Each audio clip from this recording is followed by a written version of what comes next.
কাকে হত্যা করে তুই তোর প্রেমিকাকে চাস? সত্যি বলতে তখনও আমার কাছে এটি মিথ্যে মনে হচ্ছিল, কিন্তু পরিস্থিতি অনুযায়ী আমিও বললাম, ওর চাচাতো ভাইয়ের জীবন নিয়ে নিপাকে আমার কাছে ফিরিয়ে দিন। নিপার চাচাতো ভাইয়ের নাম নেওয়ার একটি বড় কারণ রয়েছে আমার। সকালে ওর চাচাতো ভাই আমাকে সবচেয়ে বেশি মারধর করেছে। আমার কানে এখনো ব্যথা করছে। এত জোরে থাপ্পড় এর আগে আমাকে কখনো কেউ মারেনি। সবশেষে সে আমার মাকে নিয়েও গালি দিয়েছিল। রাগটা বাস্তবে হোক না হোক, তবে রায়হানের কথা অনুযায়ী ঝেড়ে দিলাম কিছুটা। আমার আবদার শেষে রায়হান আমাকে আবার বলে, আপনার চাওয়া খুব দ্রুত পূরণ হবে। এ বলে রায়হান সেখানেই জ্ঞান হারায়। আমার কাছে সব তামাশা মনে হলেও এইবার যা দেখলাম তাতে কিছুটা বিশ্বাস হয়েছে। রায়হান যখন জ্ঞান হারিয়ে পড়ে যায়, তখন রায়হানের শরীর থেকে একটা কালো ধোঁয়া উড়ে গেল। চোখের পলকে আমি সেই ছায়াটা দেখেছি। তার পরক্ষণে দেখলাম মোমবাতিগুলা আপনা আপনি জ্বলে উঠেছে। অবিশ্বাস্য ঘটনা, এইটা তো সম্পূর্ণ অলৌকিক। তবে কি আমি সত্যি কোনো জিনের সাথে কথা বলছিলাম? আমার এসব ভাবনার মাঝে রায়হান শোয়া থেকে উঠে সে তার মাথাটা চেপে ধরে আছে। হয়তো তার মাথায় কিছুটা যন্ত্রণা হচ্ছে। মাথা ধরে উঠে সে আমাকে বলে, শয়তান তোর দাসত্ব হয়েছে, এখন থেকে আর আমাকে লাগবে না। এই নে কিতাবটা, যখনই তাকে দরকার পড়বে তখনই একটা রুমে 4টা মোমবাতি জ্বালিয়ে মন্ত্র পড়বি। আর মনে রাখবি, তোকে নাপাক অবস্থায় থাকতে হবে। প্রস্রাব করার পর কিছুটা হাতে নিয়ে গায়ে ছেটাবি। কাজ শেষে আবার আমার কিতাব আমাকে ফিরিয়ে দিস।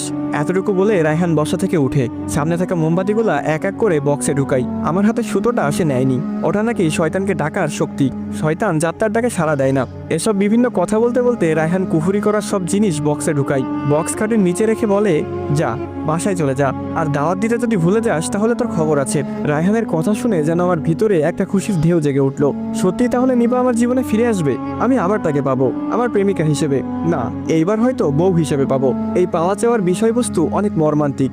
এই বুঝি হেলে যাচ্ছে, আবার এই বুঝি কিছুটা হারাচ্ছে। তবে যত কিছুই ভাবি, রায়হান আমাকে একটা পথ দেখিয়েছে, এটাই আমার কাছে অনেক। খুশিতে আমি রায়হানকে জড়িয়ে ধরে কাঁদতে শুরু করি। রায়হানকে বিদায় দিয়ে যখন বাড়ি ফিরে এলাম, আমার মা বাবা আমাকে দেখে কান্না আরম্ভ করেছে। আমি কোনোভাবে তাদের সান্ত্বনা দিয়েছি, কিন্তু সান্ত্বনাটা তখন আমার দরকার ছিল। আমার বাবা বললেন, কার জন্য শুধু শুধু মার খেতে গেলি? তোকে পাঠিয়ে দেওয়ার পর নিপার বাবা তাড়াহুড়া করে নিপাকে বিয়ে দিয়ে দেয়। তুই নাকি বিয়েতে ঝামেলা করবি, সেটি নিপা সবাইকে বলেছে। তার বাবা দ্রুত আয়োজন করে বিয়ের কাজ সেরে ফেলে। বাবার মুখে সংবাদটা শুনে আমার মাথায় আকাশ ভেঙে পড়লো। এটি কিভাবে সম্ভব? এটাও কি আমি ঠিক শুনছি? মাথায় কারো হাত বোলানোর স্পর্শে আমার চোখ খোলে। আমি বিছানায় শুয়ে আছি, পাশে মা বাবা আর ছোট ভাই দাঁড়িয়ে আছে। ছোট বোন পাশে বসে আমার মাথায় হাত বোলাচ্ছে। আমি কিছুক্ষণ কিছু বুঝতে না পারলেও মনে পড়ে গিয়েছে নিপার কথা। নিপার তো বিয়ে হয়ে গেছে। লাফ মেরে উঠে ফোনে সময় দেখি রাত 10টা 38 মিনিট। হাই খোদা, আমার সব শেষ হয়ে যাচ্ছে।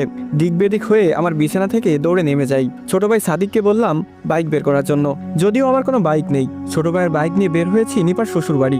আমার হাতে একটা লোহার পাইপ। আজ নিপাকে নিজের হাতে খুন করার ভূত চেপেছে মাথায়। জানি আপনারা এখন আমাকে পাগল ভাবছেন, তবে বাস্তবতা অনেক ভিন্ন। এই পরিস্থিতিতে যে কোনো ছেলের মস্তিষ্ক ভুল সঠিক দেখায় না, কিন্তু এখন আমি নিজের পাগলামির জন্য লজ্জিত হচ্ছি। তবে ওই সময়ে এই সেন্স আমার ছিল না বললেই চলে। আমি বের হতে হতে এলাকা থেকে আরো 13 জন বন্ধুকে কল করেছি। ওরাও বাইক নিয়ে সামনে বাজারে অপেক্ষা করছে। ওদের কারো হাতে ছুরি, কারো হাতে পিস্তল রয়েছে। নিপা অন্যের খাতে যাওয়ার আগে আমার হাতে শেষ নিঃশ্বাস ত্যাগ করবে। প্রায় 1.5 ঘন্টা অতিক্রম করার পর নিপার শ্বশুর বাড়ি পৌঁছাই আমরা। বাইক থেকে নেমে এলোপাথারিভাবে যাকে পেয়েছি তাকেই আঘাত করে যাচ্ছি। পিস্তল নেওয়ার উদ্দেশ্য শুধুমাত্র ভয় দেখানো। আঘাত করেছিলাম লোহা, SS পাইপ এসব দিয়ে। আমি আর আমার ভাই সহ 4 জন বাড়ির ভিতরে ঢুকে যাই।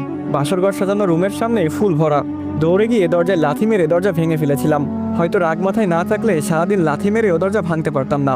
তবে ওই সময়টাতে কিভাবে যেন ভেঙে ফেলেছি তাই এখনো আমি বুঝতে পারছি না। আবার হতে পারে দরজাটা আগে থেকে দুর্বল ছিল। তবে রুমে ঢোকার পর যা দেখেছি তা দেখে আমার পুরো শরীর কাঁপতে শুরু করে। নিপার স্বামী শর্ট প্যান্ট ঠিক করে যাচ্ছে, আর নিপা পেটিকোট পরতেছে। তবে হাঁটু অবধি পড়েছে মাত্র, পুরোপুরি পরেনি। আমার স্থানে আপনি থাকলে কি করতেন?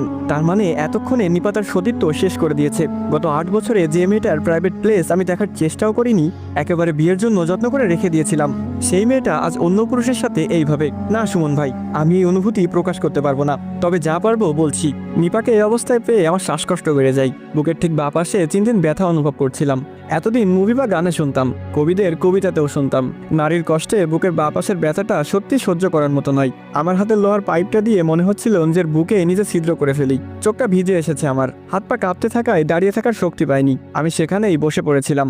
বসে শুধু ভেজা চোখে নিপার দিকে তাকিয়ে আছি। মানুষ এভাবেও রূপ বদলাতে পারে কিভাবে? এদিকে বাড়িতে হামলা করায় নিপার স্বামীর পরিবার থানায় কল দেয়। থানা বেশি দূরে ছিল না, হেঁটে গেলে 7 মিনিটের রাস্তা। পুলিশ চলে আসে বাড়িতে। আমার সাথীদের অনেকে পুলিশ দেখে পালাই। আমার ভাইও পালিয়ে যায়। শুধু আটকা পড়েছিলাম আমি সহ 3 জন।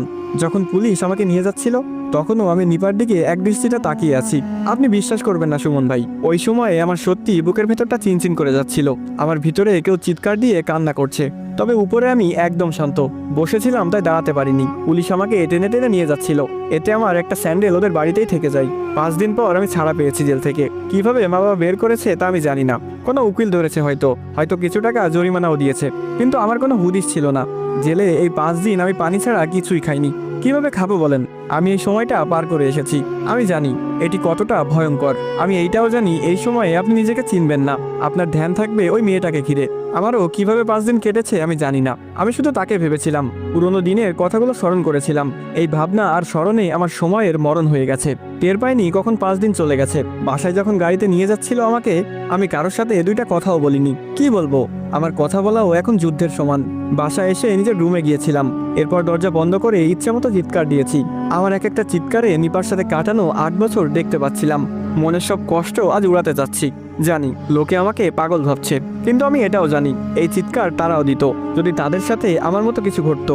আমার দিনটা পুরো একঘেয়ে হয়ে গিয়েছে, একা সারাদিন রুমে বসে পাগল হচ্ছিলাম। আপনাকেও আমি তখন থেকে চিনেছি। 15 দিন পর, অর্থাৎ নিপের বিয়ের আজ 20 দিন, আমার ছোট ভাই একটা খবর পেয়েছে। সে দৌড়ে এসে আমাকে বলে, ভাইয়া ভাইয়া, নিপার জামাই নিপাকে ডিভোর্স দিয়ে দিয়েছে, ওদের ছাড়াছাড়ি হয়ে গেছে। ছোট ভাইয়ের মুখে কথাটা শুনে আমি কিছুটা অবাক হলাম। খুশি হয়েছি নাকি আফসোস করেছি আমি বুঝতে পারছিলাম না। আমি তো এটাও বুঝতে পারছিলাম না আমি কি রিয়াকশন দিব। হতবাক হয়ে আমি জানতে চাইলাম ঘটনার মূল কারণ, কিন্তু ছোট ভাই কোনো উত্তর দিতে পারেনি।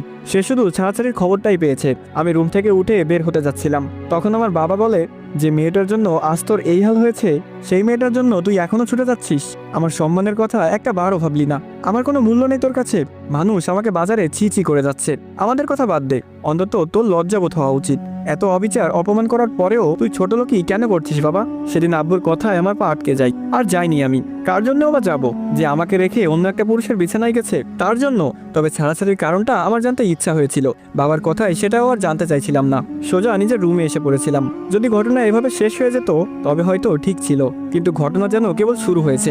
23 দিনের মাথায় ঘটে এক দুর্কল্পনা ঘটনা। খুব ভোরে আমার আচমকা ঘুম ভেঙে যায়। বাহিরে আলো পড়েছে বোঝা যাচ্ছে, কিন্তু বাড়ির সবাই ঘুম। আমার বুকের বাঁ পাশটায় চিনচিন ব্যথা উঠেছে। টেবিল থেকে পানির জগ নিয়ে আমি পানি খেতে যাই, কিন্তু জগে পানি না থাকায় জগ নিয়ে হাঁটা দিই কলপাড়ের দিকে। যখনই আমি দরজা খুলে বের হলাম, দেখতে পাই আমাদের উঠানে নিপা দাঁড়িয়ে আছে। আমি নিজের চোখকে বিশ্বাস করাতে পারছিলাম না। নিপার এই হাল কেন? চোখের নিচে কালো দাগ পড়ে গেছে। না, শুধু কালো দাগ না, যেন কেউ কালি মেখে দিয়েছে। চেহারা শুকিয়ে পুরো শুটকি হয়ে গেছে, গালের মাংস ঢুকে গিয়ে হাড্ডিগুলো ভেসে উঠেছে। শুধু তাই নয়, ওর হাত পা এত চিকন হয়েছে যা কল্পনাও করা যায় না। এ নিয়ে আমি নিপার 3টি রূপ দেখলাম, একটা প্রেমের সময়, আর একটা তার বিয়ের সময়, আর একটা এখন দেখছি। এত রোগা কিভাবে হলো মেয়েটি? হাত থেকে আমার জগ পড়ে যায়। সে জগ পড়ার শব্দে হয়তো বাবার ঘুম ভেঙে গেছে। বাবা রুম থেকে বেরিয়ে এসে আমার পাশে দাঁড়াই, কিন্তু সামনে নিপাকে দেখতে পেয়ে বেশ রেগে যাই। দরজার সামনে পড়ে থাকা লাঠি নিয়ে বাবা নিপার দিকে তেড়ে যাচ্ছিল।